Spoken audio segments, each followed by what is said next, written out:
Existe uma suposição silenciosa que às vezes se instala nos cantos de nossas comunidades de fé. É a ideia de que um verdadeiro crente, alguém que realmente está cheio da alegria do Senhor, não deveria ficar deprimido. Que a escuridão não pode te tocar se a sua fé for forte o suficiente. E se tocar, a solução é simples. Ore mais, tenha mais fé e decida estar alegre. Mas para os milhões de cristãos que se encontram nas garras desse entorpecimento frio e cinzento, este conselho pode parecer menos um salva-vidas e mais um peso de chumbo. E se a abordagem da Bíblia sobre o assunto fosse radicalmente diferente? E se as Escrituras não apresentassem a depressão como um fracasso da fé, mas como uma experiência humana legítima e dolorosa? Uma experiência em que a presença de Deus não é encontrada na ausência da dor, mas no meio dela. Não se trata aqui de encontrar uma solução rápida, ou alguns versículos para se sentir melhor. Trata-se de descobrir que o relato bíblico é inabalavelmente honesto com a realidade do tormento emocional e que seus heróis não são imunes a ele. O silêncio sobre a saúde mental em muitos espaços de fé é um problema moderno, não bíblico. A Lifeway Research descobriu que, embora 65% dos familiares desejem que as igrejas falem mais abertamente sobre doenças mentais, quase metade dos pastores raramente ou nunca o faz. Isso cria uma cultura na qual os crentes frequentemente sentem que devem esconder sua luta por medo do julgamento de que sua depressão seja uma deficiência espiritual. Mas a própria Bíblia se recusa a calar. Ela nos concede um lugar privilegiado diante da agonia crua e sem filtros de suas figuras mais celebradas. Não são notas de rodapé, são histórias principais. Pensemos em Elias em 1 Reis 18. Ele está no auge espiritual após ter invocado o fogo do céu em uma vitória impressionante sobre os profetas de Baal. Não se pode ter mais fé do que isso. Mas no capítulo seguinte, ele desmorona após uma única ameaça da rainha Jezabel. Ele foge para salvar sua vida, senta-se debaixo de um zimbro e faz uma oração desesperada, registrada em 1 Reis 19, 4. Basta, Senhor, tira a minha vida. Aquilo não era um desânimo passageiro. Eram pensamentos suicidas em um dos profetas mais poderosos de Deus. E como Deus responde? Não com um discurso sobre pensamento positivo. Não com uma repreensão por sua falta de fé. Ele envia um anjo que dá a Elias duas coisas: comida e sono. Deus aborda seu esgotamento físico e emocional. Primeiro atende à humanidade de Elias com cuidados práticos, não com clichês espirituais. Só depois ele fala, e mesmo assim, em um sussurro suave. Depois há Davi, o rei guerreiro, descrito como um homem segundo o coração de Deus. Seus salmos são o devocionário da Bíblia e estão cheios de expressões que qualquer terapeuta moderno reconheceria. No Salmo 6, 7 a 8 ele escreve: Estou exausto de tanto gemer. Toda noite encharco minha cama com meu choro e banho meu leito com minhas lágrimas. Meus olhos se nublaram de tanta dor. No Salmo 13 ele clama: Até quando, Senhor, me esquecerás para sempre? Até quando esconderás o teu rosto de mim? Até quando terei de atormentar-me com meus pensamentos e carregar tristeza no coração todos os dias? A honestidade de Davi não afastou Deus. Tornou-se a escritura inspirada, sua luta, seu pesar, seu sentimento de abandono. Tudo está ali, preservado para sempre como um guia para nós. A Bíblia não esconde a luta, ela nos convida a entrar nela e nos mostra que mesmo os gigantes da fé passaram pelo vale da sombra. Desde Jó, que em Jó 3 amaldiçoou o dia de seu nascimento, até Jeremias, o profeta que chorava, que em Jeremias 20, 14 a 18 lamentou seu próprio nascimento. As escrituras são implacáveis em seu realismo. Até Jesus, no jardim do Getsêmani, confessou aos seus discípulos: A minha alma está triste até a morte. Mateus 26, 38. Lucas relata ainda que sua agonia era tão intensa que seu suor era como gotas de sangue que caíam no chão. Lucas 22, 44. Jesus, plenamente homem e plenamente Deus, experimentou uma profundidade de dor emocional que levou seu corpo ao limite absoluto. Ele não sobrevolou a condição humana. Entrou nela em seu ponto mais brutal.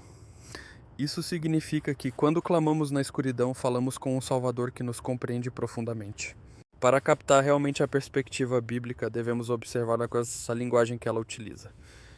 O mundo antigo não tinha um termo clínico como depressão, mas possuía um vocabulário rico para essa experiência. O Antigo Testamento utiliza toda uma gama de palavras para descrever este estado.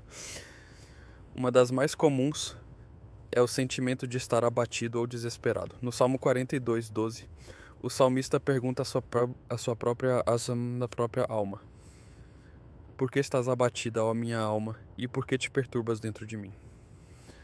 A palavra hebraica para abatido é shak, que significa literalmente agachar-se ou estar profundamente curvado. É uma postura física de derrota. Seu corpo sente o que sua alma experimenta. Outro verbo hebraico poderoso é yash, significa desesperar, perder a esperança, render-se. Quando o profeta Jeremias vê que seu povo se recusa a voltar para Deus, ele o cita dizendo: é inútil, nuesh. Caminharemos segundo nossos próprios planos. Jeremias 18:12. Esta palavra não trata apenas da tristeza. Trata da convicção de que as coisas não podem melhorar nem melhorarão. É a morte da possibilidade. No Novo Testamento, a palavra grega-chave é lupe. É um termo amplo para o pesar, o luto ou a dor da alma. No entanto, o fascinante é como o apóstolo Paulo utiliza. Em 2 Coríntios 7:10, ele estabelece uma distinção crucial. Porque a tristeza, lupe, segundo Deus, produz arrependimento para a salvação, do qual não há que se arrepender. Mas a tristeza do mundo, lupe, produz morte. Isso muda tudo. Paulo diz que nem todas as tristezas são iguais. Existe uma tristeza mundana que gira em espiral para dentro, alimenta-se de si mesma e conduz ao desespero e à morte. Esta é a tristeza da desesperança.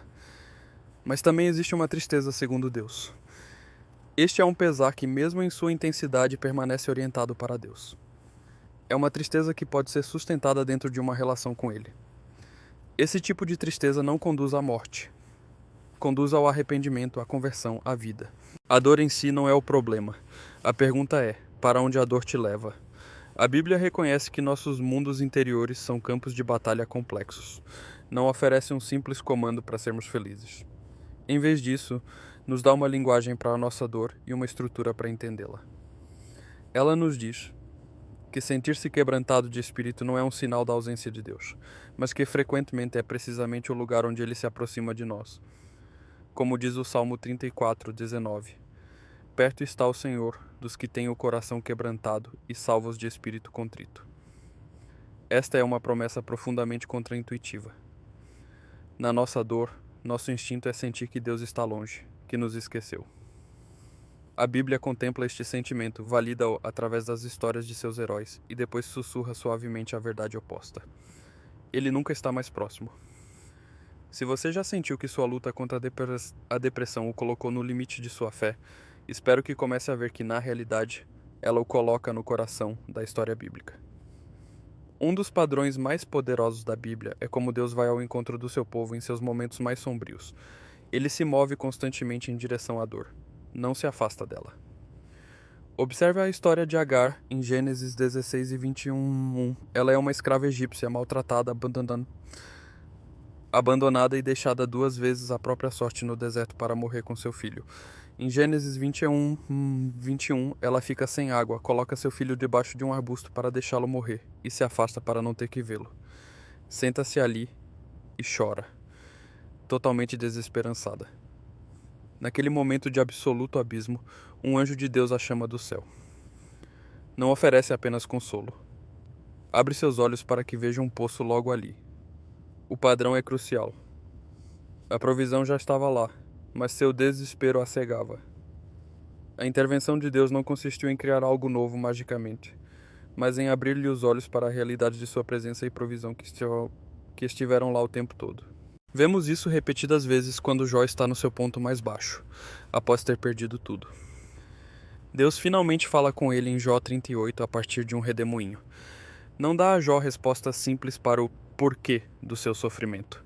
Em vez disso, dá a Jó algo melhor, a si mesmo. Revela seu poder, sua sabedoria, sua soberania. O encontro em si torna-se a resposta.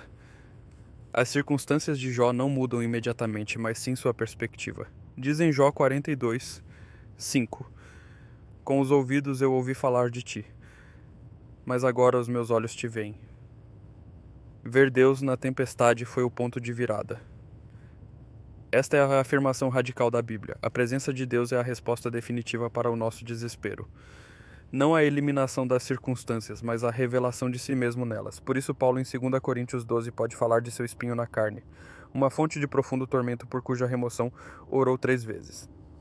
A resposta de Deus não foi tirá-lo. Sua resposta foi: A minha graça te basta, porque o meu poder se aperfeiçoa na fraqueza. 2 Coríntios 12, 9. O objetivo não é necessariamente uma vida livre de luta, mas uma vida na qual a luta se torne precisamente o lugar onde experimentamos a suficiência da graça de Deus e a perfeição do seu poder. Isso reorganiza tudo. A depressão não é um obstáculo para o poder de Deus. Pode ser o palco para ele. Então, o que isso significa para nós? Significa que a vida cristã não consiste em fingir que não temos dor. Consiste em aprender a lamentar. Lamentar não é o mesmo que reclamar. Reclamar é horizontal. Consiste em desabafar a frustração para o mundo. Lamentar é vertical. É uma forma de oração. É o ato corajoso de levar nossa dor crua e sem filtros, nossa confusão e até nossa ira diretamente a Deus. Mais de um terço dos salmos são salmos de lamento. Existe um livro inteiro da Bíblia chamado Lamentações. Deus incorporou em sua palavra um processo formal para clamar na dor. Um lamento bíblico costuma seguir um padrão. Primeiro, você se dirige a Deus, fala diretamente com Ele. Segundo, apresenta sua queixa. Diz honestamente o que está errado. Não adoça nada. Terceiro, pede ajuda. Faz um pedido ousado a Deus para que haja. Quarto, decide confiar. Este é o ponto de virada. Embora as circunstâncias não tenham mudado, você termina reafirmando sua confiança no caráter de Deus ou na sua fidelidade passada. Olhe novamente para o Salmo 13. Davi começa com um lamento. Até quando, Senhor? Pede ajuda. Olha para mim, responde-me, Senhor meu Deus. Ilumina os meus olhos. E então, o ponto de virada no versículo 6. Mas eu confio na tua misericórdia. O meu coração se alegrará na tua salvação. Os sentimentos de desespero continuam sendo reais, mas ele toma a decisão consciente de ancorar sua alma em uma realidade mais profunda, o caráter de Deus. O lamento é a ferramenta que Deus dá na Bíblia para processar a dor sem soltar a fé. Assim podemos ser, ao mesmo tempo, brutalmente honestos e profundamente crentes. Ele nos dá permissão para não estarmos bem, porque ao dizer a Deus que não estamos bem, restabelecemos a conexão que Ele mais deseja. Imagine uma criança que ralou o joelho. Ela poderia ficar sentada num canto em silêncio, tentando ser corajosa e escondendo as lágrimas. Ou poderia correr gritando em direção aos pais e mostrar-lhes o joelho ensanguentado para que o vejam. Qual criança se comporta mais como se tivesse um pai? Aquela que corre para ele com sua dor. O lamento é correr para Deus com nossa dor. O que acontece com a presença de Deus em nossa dor? É isto, mamãe. Nem sempre parece um abraço quente. Às vezes parece a presença constante e silenciosa de alguém que se senta com você em uma sala escura. Não diz uma palavra, mas se recusa a deixá-lo sozinho. A promessa das Escrituras não é que você sempre sentirá a sua presença, mas que Ele está presente. Como promete Deuteronômio 31, 8. O Senhor é quem vai adiante de ti. Ele será contigo. Não te deixará, nem te desamparará. Não temas, nem te espantes. Esta é uma declaração de fatos, não um sentimento. Nossa fé deve estar no fato, não no sentimento. E há ainda a profunda compreensão de que esta luta une nossos corpos e nossas almas. A Bíblia não os vê como algo separado. Davi disse que seus ossos se enfraqueciam e que seu corpo sofria. Salmo 31, 10 a 11. Elias estava fisicamente esgotado. Esta visão bíblica valida uma abordagem holística da cura. Sugere que a cura de Deus pode chegar por muitos canais. Através da oração e das Escrituras. Sim, mas também através do descanso, da nutrição, da comunidade e da sabedoria que Ele concede a médicos, terapeutas e conselheiros. Buscar ajuda profissional não é um fracasso da fé. Pode ser um ato profundo de mordomia do corpo e da mente que Deus te deu. E talvez o mais profundo aqui seja isto: nosso sofrimento nunca é em vão. Romanos 8, 28. Promete que Deus faz com que todas as coisas cooperem para o bem daqueles que o amam. Esta promessa inclui a depressão. Ele pode usar este tempo para aprofundar nossa empatia pelos outros, para nos despojar de nossa autossuficiência, para nos ensinar a suficiência de sua graça de uma maneira que nunca poderíamos aprender no topo. Paulo diz em 2 Coríntios 1. 4. Que Deus nos consola em todas as nossas tribulações, para que possamos consolar os que estão em qualquer tribulação, com o consolo com que nós mesmos somos consolados por Deus. Sua dor é redimida. Torna-se um poço de consolo que você pode oferecer a outra pessoa que caminha por onde você caminhou. Quando a escuridão atacar, lembre-se dos heróis da sua fé que também conheceram essa escuridão. Lembre-se de que sua honestidade não ameaça a Deus, agrada ele. Lembre-se de que a sua presença é um fato, não um sentimento. E lembre-se de que ele pode usar, e usará, até mesmo isso. Especialmente isso, para o bem. Você não está sozinho. Se esta exploração da fé e da saúde mental mudou sua visão das sombras em sua própria vida, por favor, inscreva-se em nosso canal e curta este vídeo. Descobrimos as verdades profundas das Escrituras que frequentemente ficam sem ser ditas.